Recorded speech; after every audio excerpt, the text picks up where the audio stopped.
Ganyan.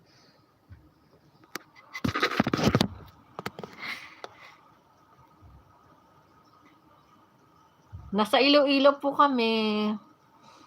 Uso na din ang subdivision dito sa amin. Pero yung mga unit na yan, iba-ibang klase yan. Merong townhouse, may single detached, may single attached, detached at saka attached, townhouse, duplex. Pero same, ganyan ang ayos. Pero iba-iba yung design. Merong ganyan. Yung doon sa kabila, meron iba din. Oh, ito namin design. Ganyan.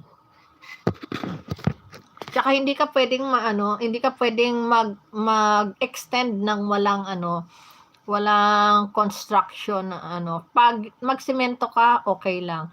Pero pag katulad sa amin, meron na kaming ganito. Yan.